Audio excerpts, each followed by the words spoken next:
I think we're in the midst of a transition in terms of what humans are used to. We're seeing this with self-driving cars. So self-driving cars are already significantly safer. Significantly. We could save thousands of lives every day in America if we banned driving today. But we're not going to do it, not because the technology's not there, because humans aren't there. Welcome to Thinking Through. Thanks. Glad to be here. Woohoo. Okay, so as we begin and start digging in, I'm really curious about what's been on your mind lately. You know, what part of this ever-evolving, ever-changing conversation around AI and education are you most drawn to right now? So I just spent a couple of weeks in China and Hong Kong, where they have a mandated AI introduction by the fall. I was at medical school. We got to have AI in the medical curriculum by the fall. Colleges, and of course, lots of electric cars and batteries. They make it. They're very connected. AI is a part. When I asked the question, I went to 100 campuses this year. Whoa! How many of you are using AI? In these workshops? And, I get half the hand. How many of you use AI weekly, monthly? In China, every single hand goes up. Everybody using DeepSeek, 100% of the hands. And you don't see that in the campus tours that you do. You see kind of. Really, even now, a couple of years in? So that leads me to the thing that I think is most damaging at the moment. So, I keep this website, this teachingnaked.com website, and there are now 2,000 models. And so most people have heard of ChatGPT. And so, I try to keep up, which is impossible, with the top 100. But I think that people need to start recognizing that most of the work is not going to be done with ChatGPT. But the models that you're going to be using are Future House, are Sesame. I mean, the models that I'm using are not, they include, RAG or CAG or some other sort of process to make the answers. Doctors, I was at a medical school. And so people will say, oh, well, it hallucinates. It doesn't. I said, if you're using ChatGPT and you don't ask it to search, and even if you use the search button, but if you take an AI and you train it with hundreds of thousands of patients, and then you give it access only to PubMed and to medical diagnostic tools and the X-ray and the scans and the radiologist. Now, all of a sudden, it's better than humans. Does it never hallucinate? No, but it gets way more accurate. So people's impression of what AI can do, based upon even the paid models, I think, is not sufficient. And how does that? I'm just thinking, bringing it into education, in the space where, as we're going to see more and more specialized bots, and we're going to need. No, I think you're exactly right. Yeah. So I think it means that faculty will be creating bots for students. And so it's like, oh, I've noticed you're struggling. You didn't take the prerequisite. I've made a specialized tutor for you so that you can learn how to do chemistry without because you didn't take calculus or bio or whatever. I customize all of my assignments already. That's not bots, but that's using AI to do something I couldn't do 6 months ago or a year ago.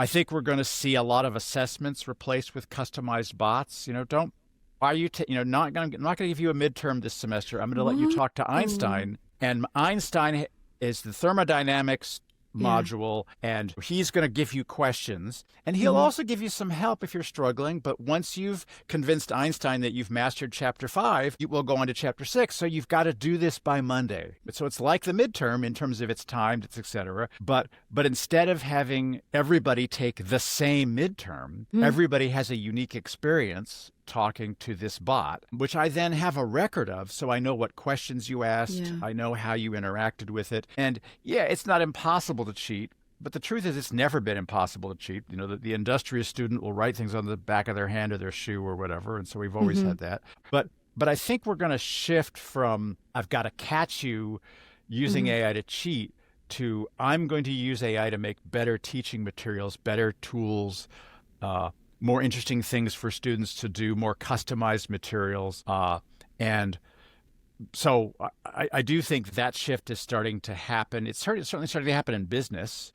I think we're in the midst of a transition in terms of what humans are used to. We're seeing this with self-driving cars. So self-driving cars are already significantly safer. Significantly. We could save thousands of lives every day in America if we banned driving today. but we're not going to do it, not because the technology's not there, because humans aren't there. And so I think, how we interact with bots is going to depend on how we feel about them. And so at the moment we're confused. And look, we have plenty of reason to be nervous. These bad things are going to happen in the same way that bad things are going to happen when robots drive cars. And so I think it's no longer whether I will use AI or not. It's how will I use it? What are the right tools? And I think a lot of people are still not yet on board. Yeah, and I'm thinking about how to invite that discussion in the classroom. I've been thinking about a lot in my courses of inviting the spaces for resistance to come forward, that techno anxiety to come forward, to have a space to name. I mean, I have my students who are early adopters who are all in, but I also have students who don't know even how to voice their resistance in that space. And I think it's all a part of what you're saying, because if our mindset needs to catch up and we need to grow that in order to shift, it also requires the psychological safety and trust to invite those into the space too. It does, but I also think, we have an obligation to make sure our students are well prepared for to thrive in the future. And those without AI and who are reluctant to use AI are going to have a much harder time finding a job. And so I do think, look, there are a lot of good examples. The calculator is not a perfect example. Yes, I've heard that.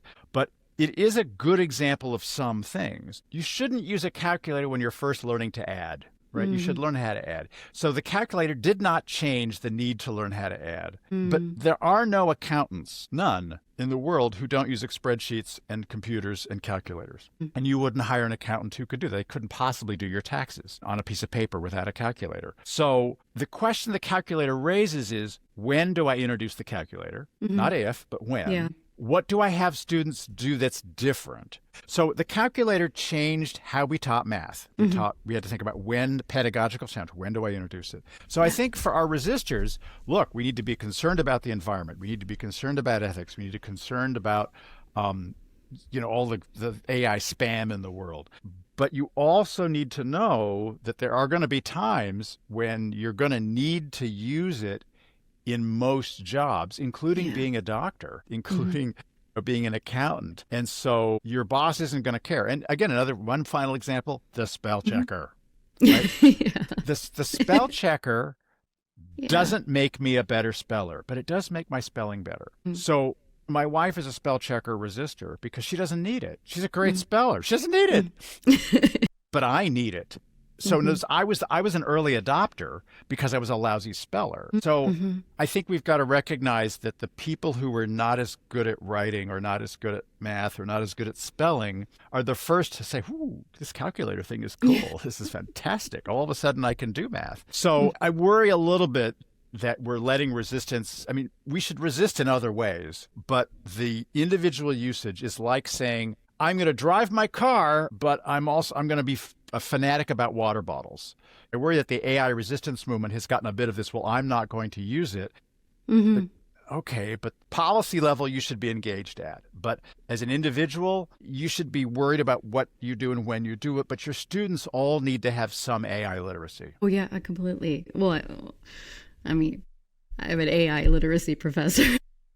Be out of a job. But I really agree with you in that we need to shift the mindsets. We need to have space where we can have these conversations with it. You talk about how do you need to bring students into the space, into that process. And I'm curious if you could speak a little bit, about that, of just sort of whose voices are missing. And to me, and in my practice, it's the students. Like I love including, how do you feel about this? How you're seeing this tech? How are you engaging with this tech? If we're bringing up resistance, okay, cool. Let's just sit with it a little bit. So you have the space to sit with it, but also you get challenged by one another for those who are not in that space, but it's co-creation is what I'm about. So I'm curious what I like all that. Yeah, no. So first of all, you have to use it to understand that this is the first time in human history that we have created a weird technology that does better when you offer it chocolate.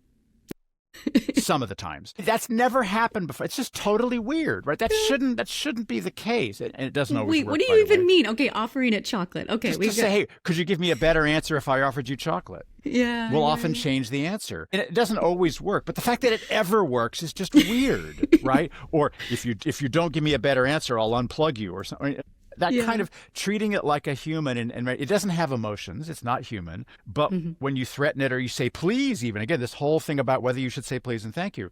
Well, that's because sometimes it works. Not generally with please, but that's weird. So students have to understand that this is a whole new phase of human development, a whole new phase of human thinking. So on the one hand, AI is going to make us all more creative. We should be really worried about that. What does that mean? We should be talking about the fact that human creativity might suffer. We do cognitive offloading. We should be worried about the fact that creativity, we could offload that. On the other hand, if you're stuck and you need 500 new ideas for products, or you need, right? So, yes, AI hallucinates, it makes stuff up. But what do you call a human who makes stuff up? Yeah. An artist, right?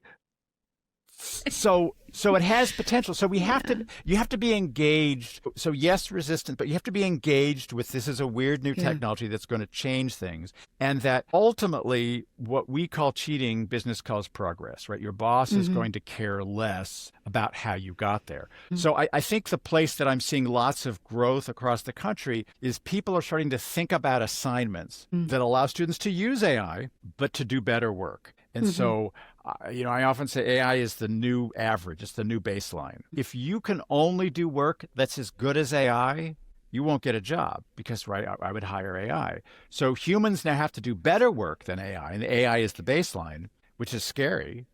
But it's an opportunity for faculty to raise standards. So they learn to do work that's better than AI, so they will be able to thrive in the new world. I also heard you say, resituating it into relationships and this relational learning process. I mean, you mentioned the exams shifting into a custom GPT that would be this relationship that you would be having. At least a relational learning experience of a role playing between Einstein and you and the content. And that to me is a really exciting shift. I hadn't thought about that so much because maybe I'm out of the world of exams. I don't use them in my, I've left that train long ago.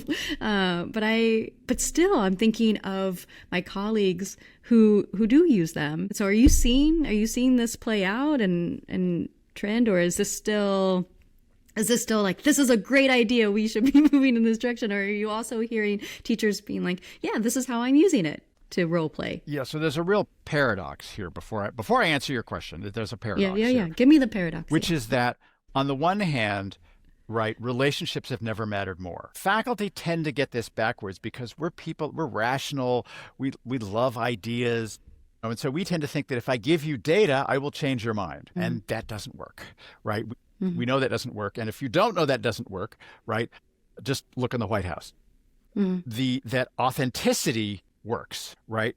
People believe that our president is authentic, he speaks his mind, and that gives him influence and power.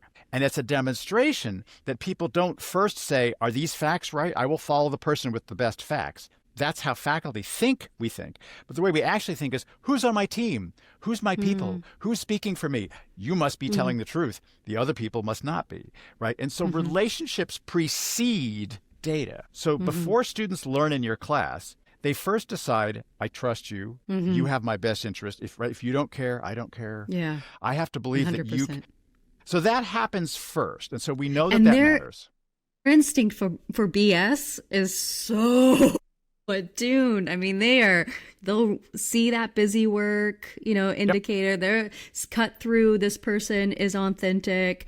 I mean, they are right there. Well, and when that goes off. Yeah, you can thank the internet and social media for that, right? People say students have a shorter attention span. What they really have is a bigger BS meter. Right? Because when you can scroll forever, you can skip whatever's BS. Oh, I didn't think about that. So when they come into your class, they're going, nah, right? So attention, right? Attention is much more of a commodity to be earned. So you're absolutely right. So students have this BS filter, so you have to build this relationship. But here's the problem. AI is already more persuasive than human. It's more patient, right? and again, they've designed this because they want you to use it more, right? So they've designed it in a way to say, oh, you're wonderful. What a great idea. Let's do that, right? And even if it's like, no, that was a terrible idea. But the problem is that AI is already a better companion. And if people start to trust AI more than humans, so again, just think about my AI chatbot. Well, suppose I really like my Einstein chatbot. Why would I go to class, right? So I'm a little worried. Well, I'm more than a little worried because I think it means that if you're a jerk professor, you could really be out of a job because the ability to connect with students as a human just got more important, which means what you know is important, but it's secondary, which is a paradox. So now to your question. So yes, people are doing this. We have our first AI nursing degree, for a fraction of the price that you charge. And so if it works, so A, if students like it, and B, if students end up graduating as better nurses because they spent, and think about it. It's simulations, patients from the first day. It's at your own pace. So you could do it in 6 weeks as opposed to 4 years, right? Not everybody learns at the same rate, but of course, in college, we measure butt time. We don't measure intellectual development. We measure how long you sat on your tuchus. So AI can really measure learning, and so I could do it faster than you could. So if that works, that's going to be an enormous threat. And I think we're going to start to see more alternative degrees that are AI driven. I don't think schools are going to start this, right? We're not going to say, hey, let's create our own competition. What'll happen is some for-profit startup will say, here's a bachelor's degree delivered by AI. And it'll be cheap. But I think, and the students may hate this. On the other hand, some students will like it. Yeah, but I keep thinking about I don't even know how to form my question. It's almost like, what does that do to us? Is that the culture that we're trying to shift into? I'm trying to imagine for a moment where we get increasingly comfortable with communicating with bots and this relationship. We get lulled into this engagement, this humanized, anthropomorphized engagement. I don't know, Jose, I don't even know where to go with it, because I'm just thinking of like... You're thinking of that movie Her, and you're thinking of, right, all the bad things that could happen. Well, not even just the herness of it. It's so much of the relationships are already hard with human to human. Fostering relationships with teacher and student is something that has been this momentum of, okay, we've really need to prioritize and centralize relationships because they are central to the learning process. I mean, it's not divorce or nothing. You have to have a strong relationship and know that. And so I'm thinking of how already relationships among humans are taking a hit. What is going to happen there? Well, I mean, we've got a foretelling of this with social media, right? And with the connectedness. So what we know is that, right, the suicide rate for teenage girls has tripled since the internet. We know that this online all the time, social bullying, all of that sort of stuff. We also know that, right, students want to break up by text and don't want to talk to each other because breaking up in person is hard. And so we've been given this set of tools that allows people to do things that are easier. That has not made us mentally healthier. I think the same thing could happen here, which is that talking to AI is easier than an AI girlfriend that laughs at all your jokes and gets all your references. And that's going to be easier for some people. For a lot of people, it's going to be very tempting. And so that's why I think we need to think hard about these questions. But I don't think there's any question that this will happen and that right in the same way that social media happened. I mean, think about this. If we went back to 20 years and said, okay, there's this new thing, social media, how do we regulate it? Right? We can't ban it. We don't like to ban things. Individuals should have choice. But what are the ways? Oh, maybe we won't let any 14-year-olds in. Right? How old do we have to be to use social media? Are there some controls that companies should have to put on it so it doesn't do certain things? And what we're seeing in America right now is we're going the opposite way, right? We're seeing the controls come off. Initially, all of the AI companies were afraid of becoming porn sites. That old joke about the internet was made for porn, and so they don't want, so they wouldn't allow you to talk dirty to. And now, we're seeing the relaxing of those controls in a lot of ways, which I don't think is a good thing. So on the one hand, I think we should be very worried about this and we should be doing things. On the other hand, I don't think the solution to that is to say I'm not going to use AI in the same way that it's not, well, I'm not going to use the internet, but I don't use a lot of social media. So, and I wouldn't want my grandchildren to do that. Interesting. Yeah. It's a really hard question. So I do think that relationships, right, that the need to connect with people, right, the need to be nicer kinder to each other, to really have human connection is going to be more important. But it also means, right, why, if I see a friend who's kind of a jerk, or they're not really, I go, I'll talk to my AI, right? There's now an alternative. And so I actually do a session for my corporate clients called Meaningful Conversations, where it's like, small talk is called small for a reason. What would happen if you said to somebody, tell me something. So instead of saying, when you say to meet somebody, say, oh, how many kids do you have? What do they do? Oh, how old are they? How about saying, well, what's important to you about being a parent? Right? That's a different conversation. Tell me what your value, what are the values that you want your kids to learn from you as a parent? That's a way better follow-up conversation than, exchanging of data, which is mostly what we do. We say we're having human connection. Meaningful conversation involves exchange of getting to know your values. What is it that matters to you as a human being? And if I do that, you and I will feel more connected. And that you can't do with an AI in the same way, because the AI doesn't have values, right? It doesn't have all that. So this could make us better conversationalists, but it also means that the people who don't do this well are going to struggle in this new world because everybody will have alternatives. And again, I'm thinking primarily about students and teachers, that if I have a really amazing AI teacher who, by the way, knows what I'm going to do, knows I want to be a dentist, uses surfing metaphors for everything, because that's, right? They talk in a way that I get. They know all my favorite TV shows and they use the right references. A, they're a better teacher, right? And B, I might actually feel differently toward them. And so that's why I want faculty to learn how to make custom bots, because then we'll be in the game and understanding how this technology works. But it's not just the creating the custom bots. It goes back to what you're saying. If you create this custom bot for your students, but if you're a jerk professor, you still are out of the game. Exactly. And if I made the world's best custom bot, but you don't trust me when I say, oh, you should try this, right? That's still a matter of trust and of relationship. And so if I don't build that, it's not, none of this will work. Well, I'm just thinking about also, given all this, are there voices that you, or topics that you want more to be on the table? But are there other things, or are you seeing other kind of, we need to raise this up a little bit more? Yeah, I do think that, the thing I'm most asked about on campuses is cheating. AI detectors, writing, and that's the thing I most hate to talk about, because it's got everything backwards, right? As you said earlier, students have a high BS meter. If you give them an assignment that they don't think is valuable, they will cheat. Unless you explain to them why this is valuable for you and why it's important for you to do it, they won't do it. So, before I wrote this Teaching with AI book, I wrote a better book called Teaching Change that was too long and it came out during COVID. But it's all about relationships, resilience, reflection.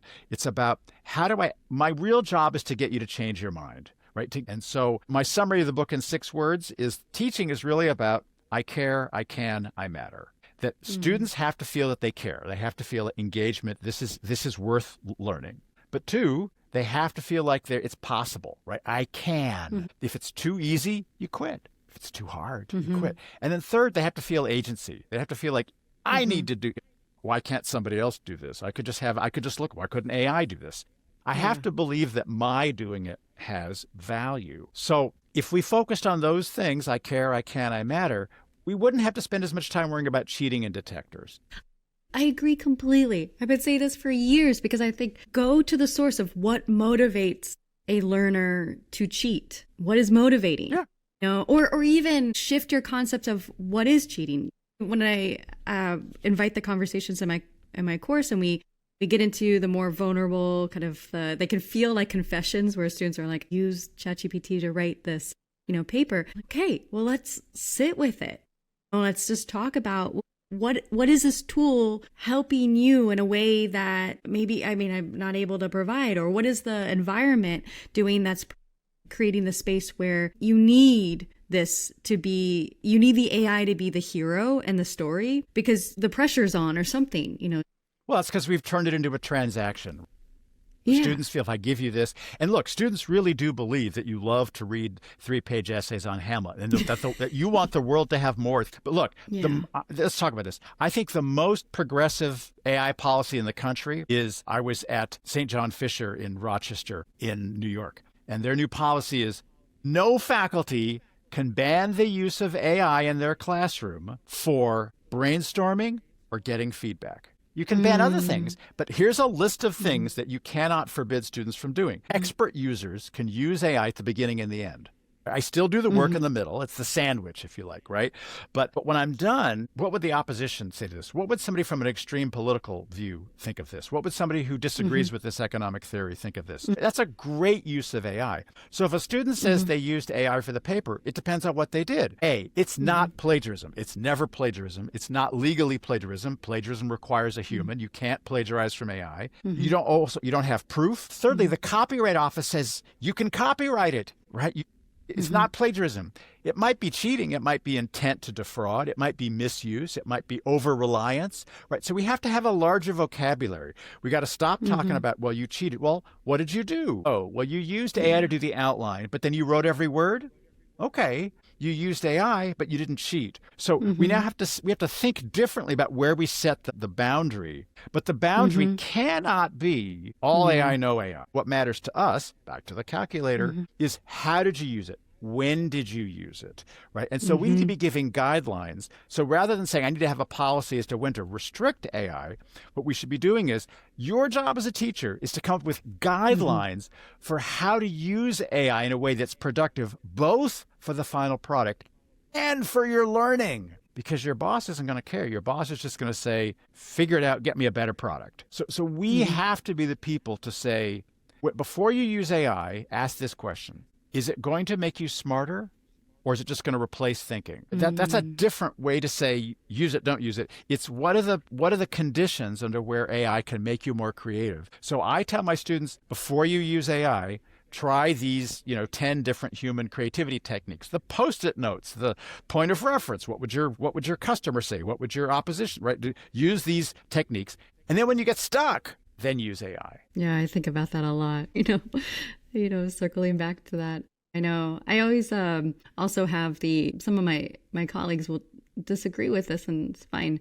I have the philosophy of, if I'm going to be using AI and I'm using it for brainstorming and I'm using it to help me in the class, then learners should be too.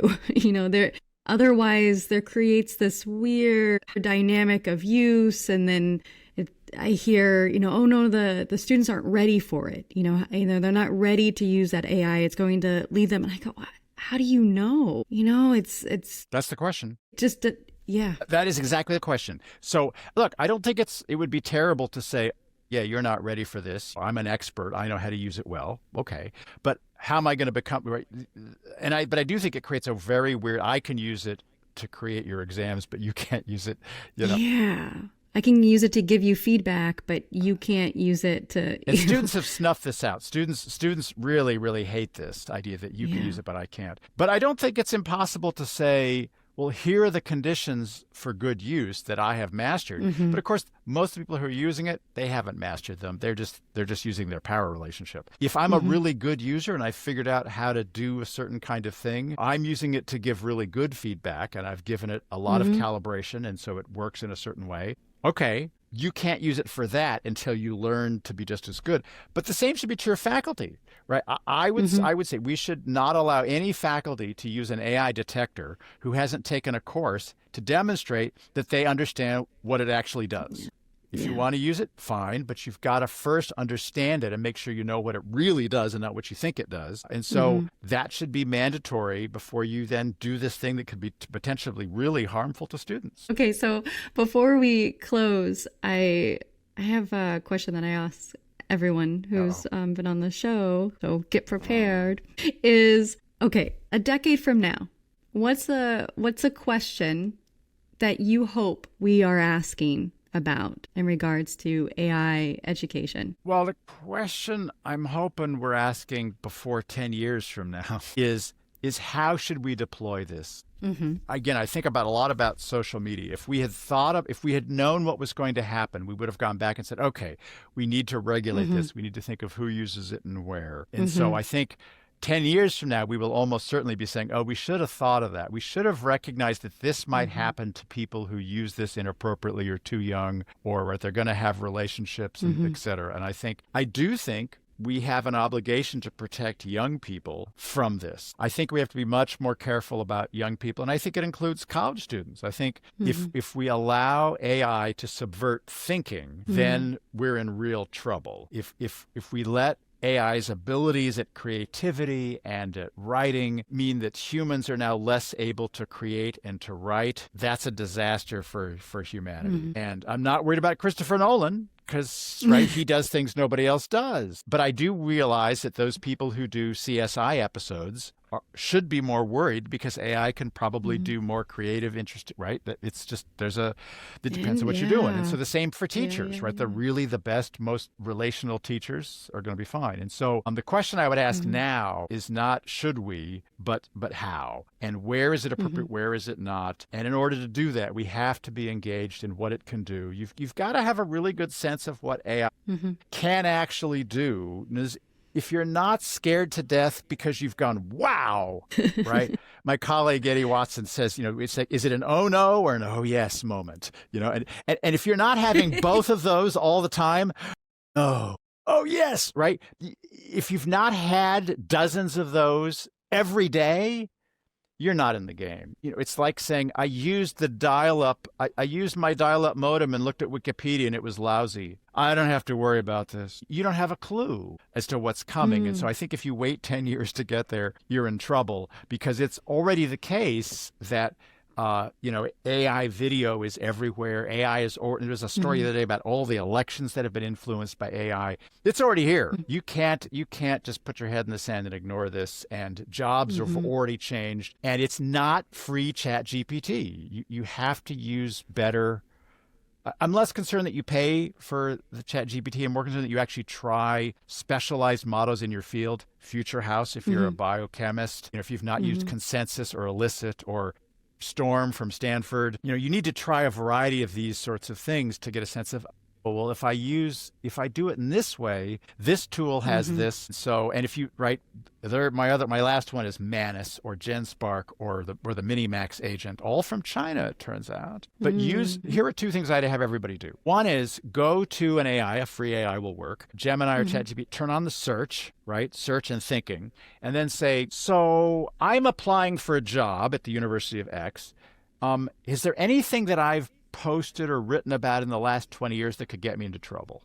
Because when I do this, ChatGPT or Gemini searches for José Bowen Gaza, José Bowen Israel, José Bowen Trump, José Bowen Biden, José Bowen controversy. It creates 700 searches for ideas that could be related to controversial topics, and then it searches all of the social media and it then tells me, well, here's what you posted 4 years ago on Twitter, et cetera. Do that for yourself, because you will know what you post, right?